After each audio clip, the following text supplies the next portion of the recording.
Let's move on to our fourth and final main topic today. And we're going to stick on the topic of The Witcher here, Rob. We're going to stick on the topic of The Witcher, as this next question is sent in to us from Robert Dean, who writes, "Hi, John and crew. Entertainment Weekly's review of The Witcher is very unprofessional, and I'm pleased to see tons of people ripping them for it. They've even admitted to skipping some of the episodes. Disliking a show is fine, but shouldn't we expect fairness and professionalism from paid critics?" All right.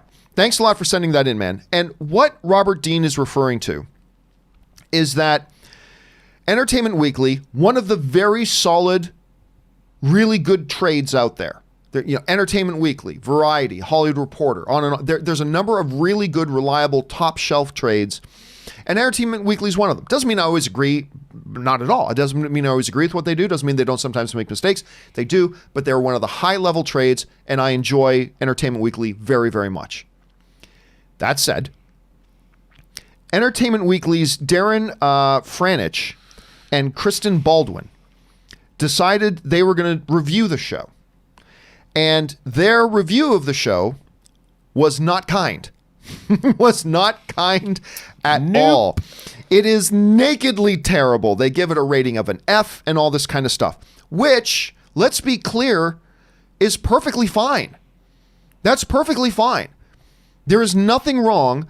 Like when I first started seeing that people were upset at Entertainment Weekly, I'm like, come on, guys. So somebody watched something and they didn't like something that you liked. That's entertainment. That's art. Give it a rest. It's okay. Like, just quit getting your knickers in a twist. Let it go. But then I started looking more into it. And as you started to get into it, and you read down through the article, you start to realize they didn't even watch the show. They didn't even watch half of the episodes of the show. This is one of the comments in particular. This is from the Entertainment Weekly article. "Because life's too short for Netflix drama running times, I skipped ahead to the 5th episode." This is after watching episode 2. "I skipped ahead to the 5th episode. Episode 5 also features magic, Viagra, and masked orgy set to some truly ridiculous retro softcore music, and then later in the article reveals that they didn't watch any more after episode 5. Let me make something really clear here. I am not upset because somebody didn't like a show that I like. That's perfectly fair and perfectly fine. I was getting ready to jump to this guy's defense. When I first heard about this, I was getting ready to jump to his defense. It's okay if somebody didn't like something we liked. It's all right. It's fine. Don't worry about it. This is why this upsets me, though, Rob. Here's why this upsets me. It is one thing for Eddie's Afternoon Movie Blog to want to write an article on, The Witcher, and they watch like 2 or 3 episodes and then kind of threw all the show under the buses. It's one thing for that. It's one thing for some loser fucking nobody YouTube channel like me to say, I'm a YouTube channel, whatever. I watched 5 episodes of The Expanse and I didn't like it, so I'm going to write a bad review of The Expanse. Still shouldn't do that. I still shouldn't do that. This is Entertainment fucking Weekly. Now listen, there is a place in fandom and in the entertainment community for outlets like mine, for YouTube channels and blogs and podcasts from a fan's perspective and blah, blah. There is a home and a place for that in the entertainment world. And I'm very happy with our place in it. That being said, there's another we also need, on top of this stuff, we also need the higher level stuff that we can go to and count on, like the Hollywood Reporter and Variety and Entertainment Weekly and Deadline and whatever. There's a place for that stuff as well, and we need that stuff. And I can only speak for myself. But when an outlet like Entertainment Weekly allows one of their writers, and by the way, I don't know Darren Franich. I don't know him. For all I know, wonderful, salt of the earth guy. For all I know, he's one of the greatest guys in the world, does lots of charity work, whatever. Maybe all of his other stuff is very, very fair. So I'm not trying to paint this individual in any sort of negative light in his totality. I'm just talking about this one isolated incident. But this one isolated incident to me is radically concerning because it does a couple of things. if you're Entertainment Weekly and you're putting out a review for a show and you don't even bother watching half of the episodes of the show and yet choose to come out and give it a negative review anyway, you are giving a major disservice to the fans, you're giving a major disservice to the showrunners, and you are doing a major disservice to the industry as a whole.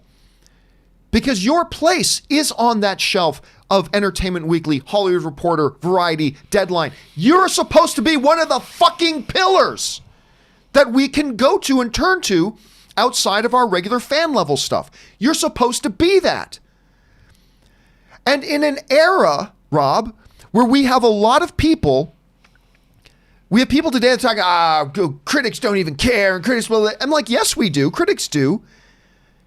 Then you get a situation like this, where Entertainment Weekly and this particular critic are justifying all the negative things said about, the practice of film criticism in general, and you just play into those negative stereotypes. It makes everybody look bad, not only on that particular level with Entertainment Weekly and Hollywood Reporter and whatnot, it makes everybody under it look bad too. It makes us all look stupid. And we do enough to make ourselves look stupid, thank you very much, that we don't need you doing it for the rest of us. And I'll tell you what, it was infuriating. Again, this cannot be emphasized enough. I have no problem with an article like this coming out and giving a negative review to something that I liked. That's okay. That's art. That's the subjectivity of it. No problem. But for you to be Entertainment Weekly, one of these pillars, and you come out and you give a review to something that we then later find out you didn't even watch half of it.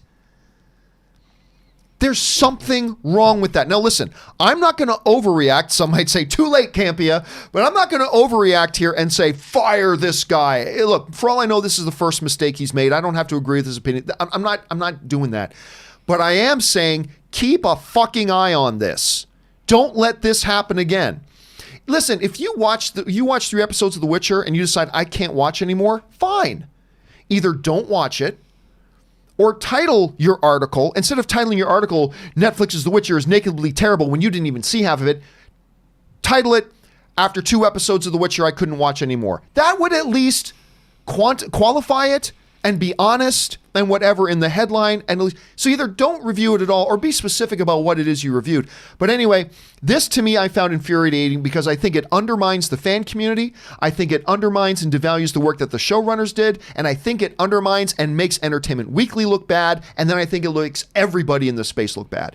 I think it makes everybody in the space look bad. And that is something Entertainment Weekly needs to address. I'm not saying fire this guy. For all I know, he's a wonderful guy. Maybe he's never made a mistake like this again, and maybe he never will. So let's cut him a little bit of slack.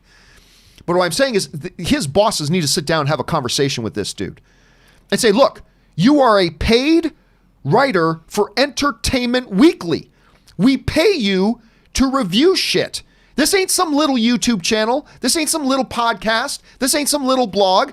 If we're fucking paying you to review something, you sit your ass down and you watch the damn thing before you give whatever your honest opinion on it is.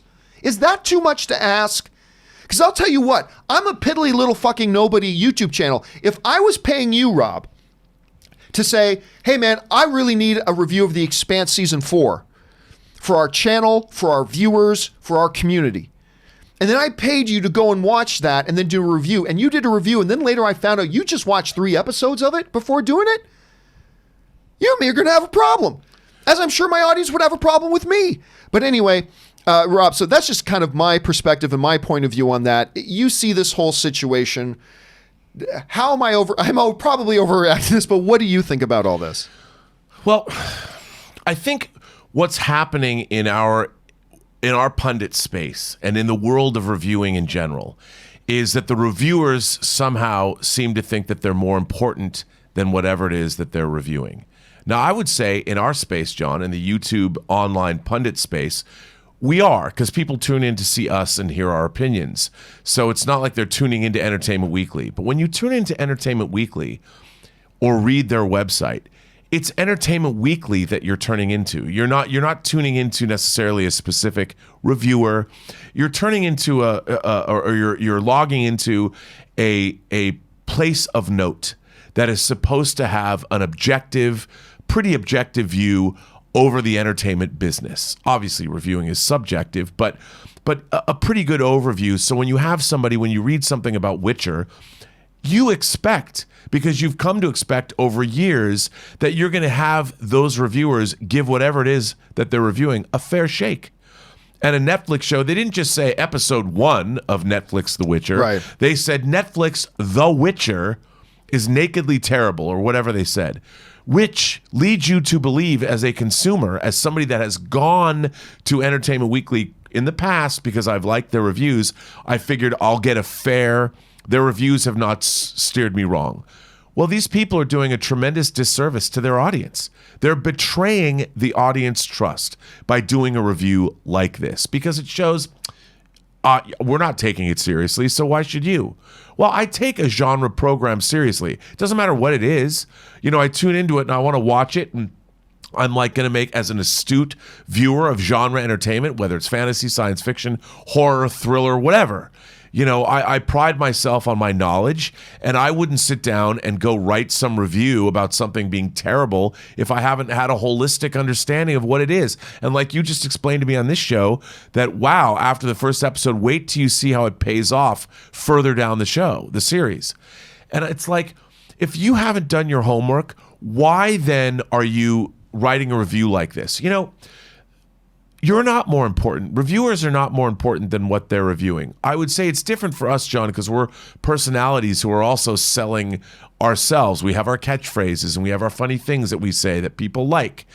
But we also are very understanding and self-deprecating. We understand what we're doing when we're reviewing. But Entertainment Weekly is not that. It's not a personality.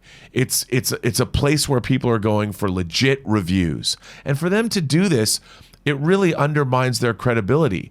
And I find it like, where can we go, John? Where can we go for these reviews that we can trust, or that at least we can use to guide us as to whether or not we should go experience these things or not?